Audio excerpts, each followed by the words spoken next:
Bienvenidos a Certifica, el podcast de EQA sobre el mundo de la certificación de empresas.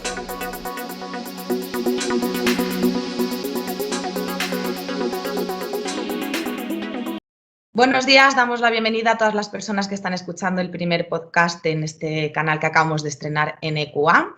Esperamos que este capítulo sea el primero de muchos en los que hablaremos de toda la actualidad normativa en materia de certificaciones, inspecciones y verificaciones en el mundo empresarial. En cada uno de los programas contaremos con la presencia de profesionales que nos ayudarán a comprender mejor las necesidades actuales y futuras de las compañías y también de la sociedad. Iniciamos esta andadura con la división de cambio climático. Hoy vamos a hablar con Lola Sebastián Rodríguez. Ella es Product Manager de Cambio Climático en EQA. Cursó sus estudios de Ingeniería Química, especialidad Medio Ambiente, en la Universidad Politécnica de Valencia. Vinculada al sector de la certificación desde el año 2002 como auditor y responsable técnico, orientó su profesión principalmente hacia temas relacionados con el medio ambiente y el desarrollo sostenible. Buenos días, Lola, ¿qué tal estás? Hola, buenos días. Muy bien. Hoy vamos a hablar de cómo implantar estrategias de economía circular en las organizaciones, pero para esto, primero vamos a centrar y aclarar ¿qué es economía circular? Economía circular es un término que está muy de moda últimamente. Leemos mucho en prensa sobre economía circular. Es un nuevo paradigma que busca convertir nuestros residuos en materias primas. Según la Fundación para la Economía Circular, la economía circular es definida como un nuevo sistema económico y social que tiene como objetivo la producción de bienes y servicios al tiempo que reduce el consumo y el desperdicio de materias primas, agua y fuentes de energía. Es un modelo económico que prima el aprovechamiento de recursos y la reducción de materias primas y supone una alternativa al modelo económico tradicional que hasta la fecha ha sido producción, consumo y eliminación de los residuos. Para ello es necesario el concepto de las 7 Rs, que habréis oído hablar algunos de vosotros: rediseñar, reducir, reutilizar, reparar, renovar, recuperar y reciclar. Son conceptos que están muy relacionados con la economía circular. En fin, que lo que se buscan es diseñar productos para ser reutilizados, convertir los residuos en materias primas y dar circularidad, una mayor circularidad a los materiales. Y cuéntanos un poco cuál es el ámbito de esta economía circular, qué aspectos incluyen. La economía circular no solo está relacionado con el consumo de materias primas y generación de residuos, incluye también uso eficiente del agua, reducción de gases de efecto invernadero o reducción de consumos energéticos. Si nos fijamos en documentación de referencia como el Pacto Verde Europeo y el nuevo Plan de Acción de Economía Circular, el objetivo global que se busca es la neutralidad de carbono para 2050. Para este objetivo global es necesario actuar en todos los sectores de la economía, de manera que se va a invertir en tecnologías respetuosas con el medio ambiente, se apoyará a la industria para que innove, se desplegará sistemas de transporte público y privado más limpios, se busca descarbonizar el sector de la energía, garantizar que los edificios sean más eficientes desde el punto de vista energético y colaborar con socios internacionales para mejorar las normas ambientales. Si nos fijamos también en el documento de España Circular 2030, que establece orientaciones estratégicas a modo de decálogo, marca una serie de objetivos también para el año 2030, incluidos todo dentro de la estrategia de economía circular. Entre estos objetivos tenemos reducir el 30% de consumo nacional de materiales en relación al PIB, reducir la generación de residuos un 15%, entre ellos también se incluyen los residuos de alimentos en toda la cadena alimentaria y también en cadenas de producción y suministro. Incrementar reutilización y preparación para la reutilización hasta llegar al 10% de los residuos municipales generados, reducir la emisión de gases de efecto invernadero por debajo de los 10 millones de toneladas de CO2 y mejorar en un 10% la eficiencia en el uso del agua. Como vemos, hay objetivos dentro de la estrategia de economía circular relacionados con materias primas, consumo de materias primas y reducción de residuos, pero también existen otros aspectos relacionados con gases de efecto invernadero y uso de agua, del agua.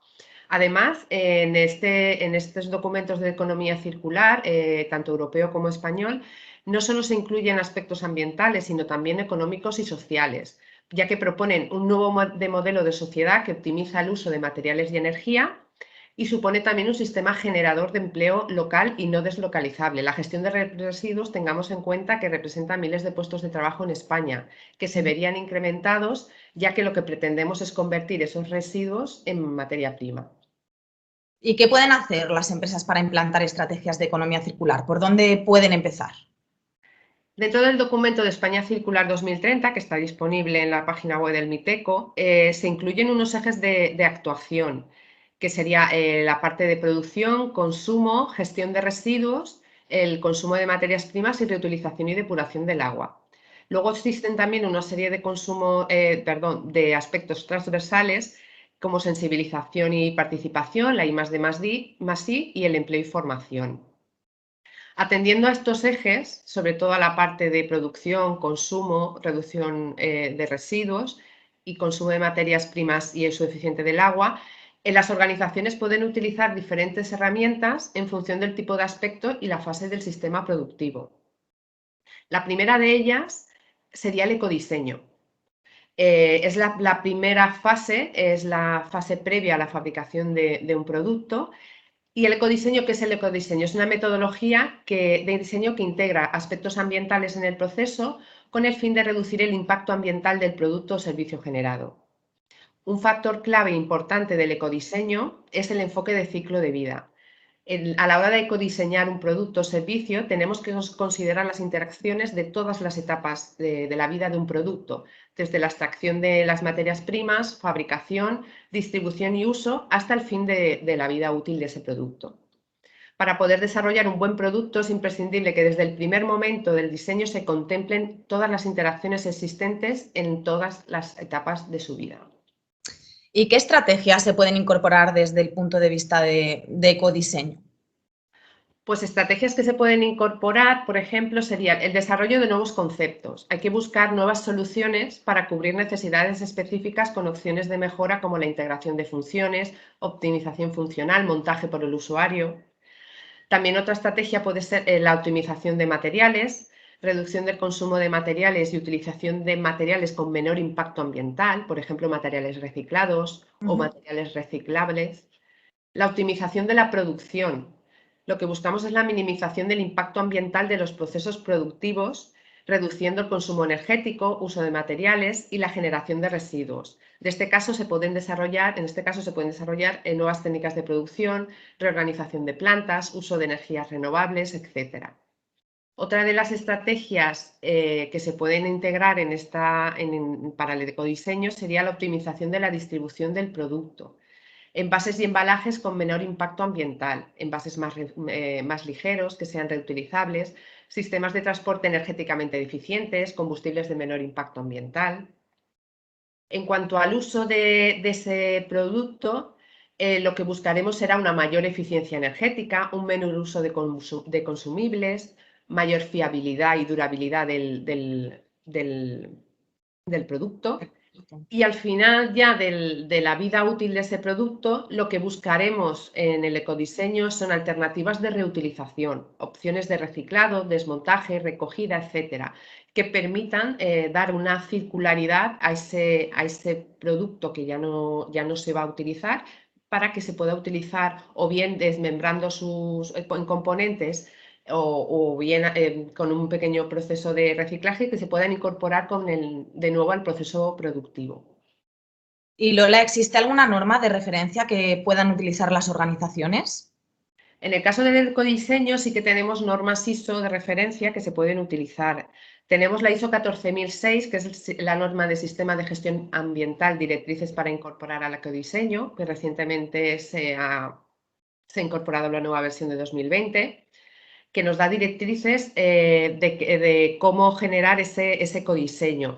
Y junto con esta norma se utilizan siempre dos normas importantísimas porque están enfocadas al análisis de ciclo de vida de ese producto, que serían la 14040, que sería principios y marcos de referencia para análisis de ciclo de vida, y la 14044, que ya establecerían lo que son los requisitos y directrices para generar un análisis de ciclo de vida de ese producto.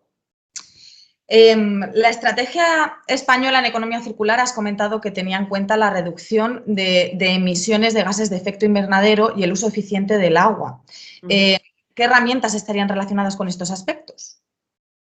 Pues para estos aspectos tenemos dos herramientas que ya están bastante implantadas en algunas organizaciones. Para la medida de gases de efecto invernadero disponemos de la huella de carbono y para el uso eficiente del agua disponemos de la huella hídrica y de la huella del agua. Si empezamos por la primera, la huella de carbono, entendemos como huella de carbono la totalidad de los gases de efecto invernadero emitidos por efecto directo o indirecto por un individuo, organización, evento o producto. Podemos enfocar la huella de carbono desde un punto de vista de organización, que mediría la totalidad de esos gases de efecto invernadero emitidos por efecto directo o indirecto procedente del desarrollo de la actividad de dicha organización, o también podemos enfocar la huella de carbono hacia un producto, que mediría los gases de efecto invernadero emitidos durante todo el ciclo de vida de ese producto, desde la extracción de materias primas, pasando por el procesado y fabricación y distribución, hasta la etapa de uso y final de vida útil, que sería el depósito, reutilización o reciclado. En este caso, el cálculo de la huella de carbono tiene una serie de ventajas. Es una herramienta muy útil. Por un lado, les permite a las organizaciones identificar oportunidades de reducción de emisiones de gases de efecto invernadero. Permiten ver en qué fase de la producción, en qué fase del servicio se generan la mayor cantidad de gases de efecto invernadero. La mayor parte se derivarán de la reducción de consumos energéticos y, por tanto, se obtendrán ahorros energéticos. Es decir, el hecho de reducir esas emisiones supondrá un ahorro económico para la organización. Otra de las ventajas que tiene el cálculo de la huella de carbono es el impacto positivo de la imagen que tiene la organización, la imagen de empresa sostenible. Otra ventaja, prepararse ante requisitos de legislación futura, compromisos de reducción de carbono. Ya hemos visto que con la ley de cambio climático ya se empiezan a exigir el cálculo de esta huella de carbono en algunas organizaciones, se va a legislar. Esto conllevará después una serie de reducciones. Pues el adelantarnos con el cálculo de esta huella pues nos permite adelantarnos a estos requisitos que se promulgarán en breve. También nos sirve para demostrar a terceros ese compromiso de responsabilidad empresarial y medioambiental. Además, con el cálculo de la huella de carbono no solo tenemos la opción de calcular, sino también podemos reducir y luego en aquellas emisiones que no seamos capaces de reducir, podemos compensar. Los estándares que tenemos para el cálculo de huella de carbono son varios en función de si lo enfocamos a la huella de carbono de producto o a la huella de carbono de organización. Como huella de carbono de producto podemos tener el GHG Protocolo, la ISO 14067, son de las más reconocidas. También está la PAS 2050.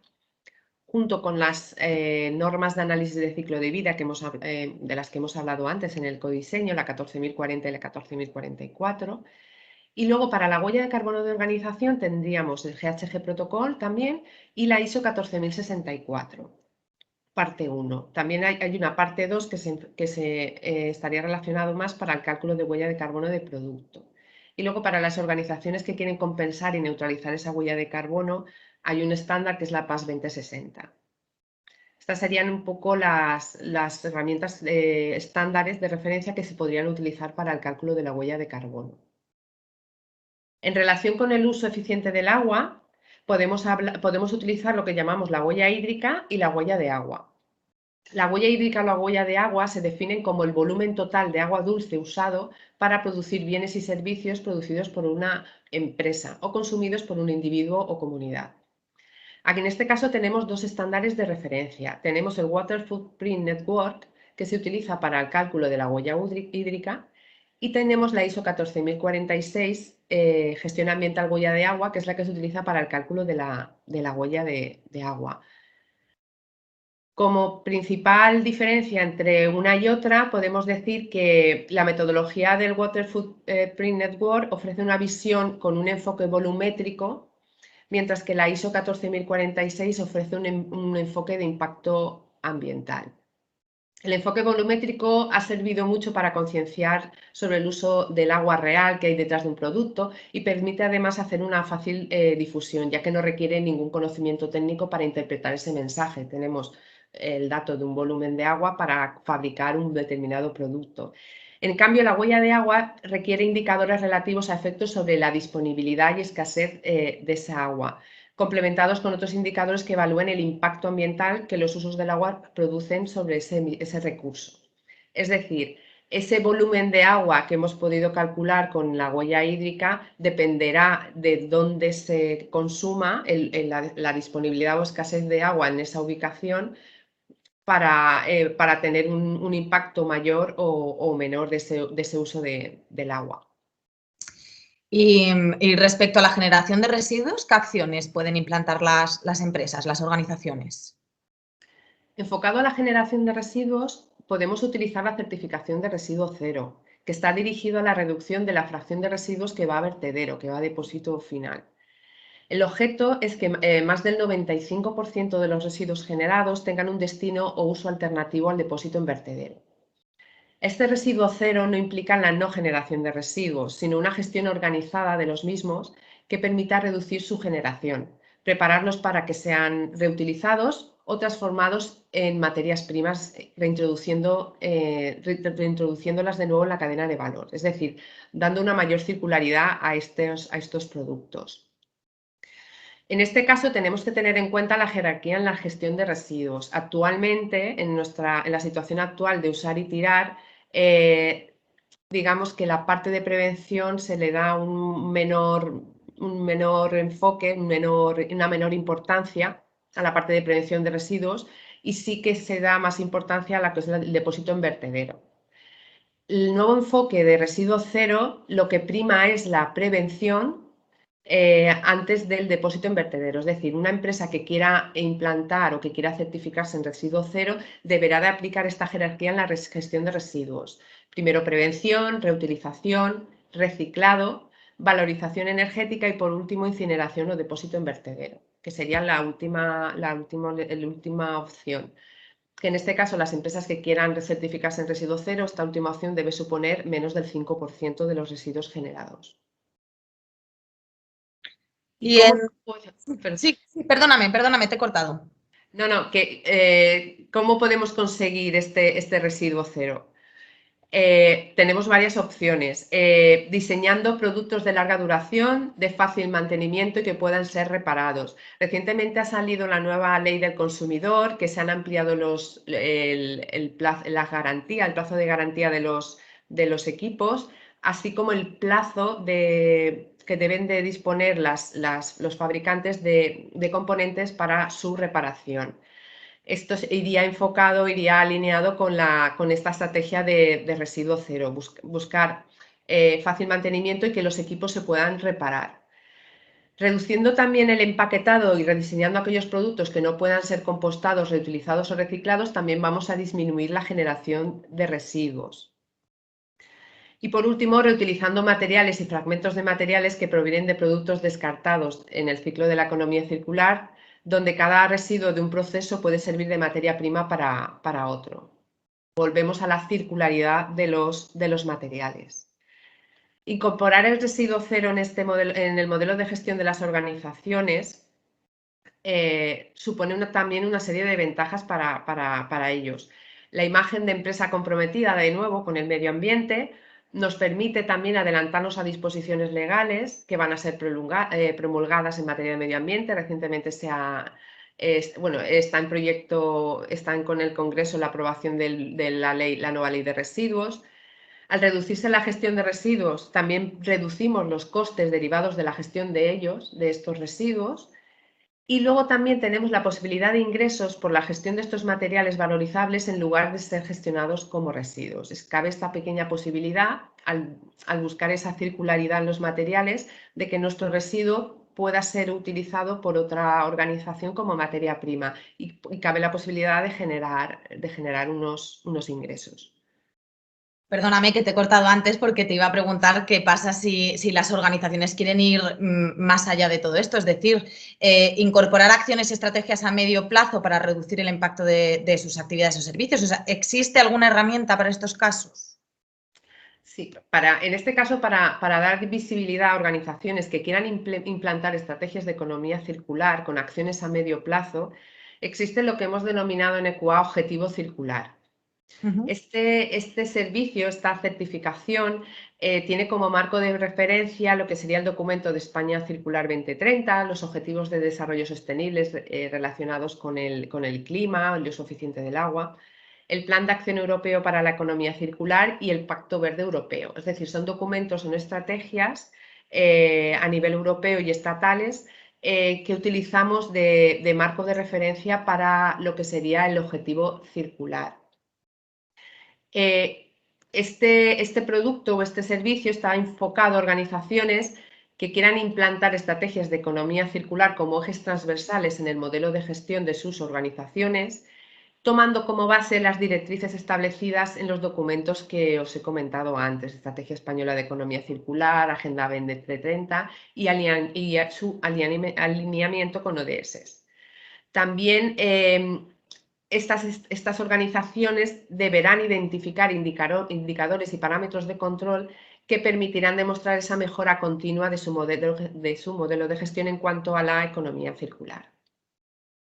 Como ventajas de esta implantación de estrategias a medio plazo, recientemente hemos visto que para poder acceder a los fondos del Plan de Recuperación, Transformación y Resiliencia es necesario demostrar que las organizaciones han incorporado criterios de sostenibilidad en sus estrategias.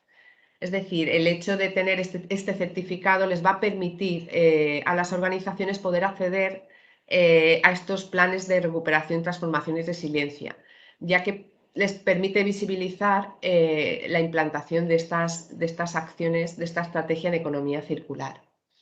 Además, nos permite anteponernos de nuevo a requisitos normativos. Hemos estado hablando todo el rato de anteponernos, porque sí que es cierto que van a ser promulgados en materia de reducción de consumo de materias primas, reducción de residuos, optimización en el uso del agua y reducción de gases de efecto invernadero. Entonces, nos permite anteponernos a estos requisitos legales que van a venir. Es decir, es un producto que va a poder dar visibilidad a la organización a la hora de implantar estas estrategias, que va a permitir visibilizar a la ciudadanía, a la sociedad, que son empresas sostenibles y que luego tendrán una serie de ventajas a corto o medio plazo.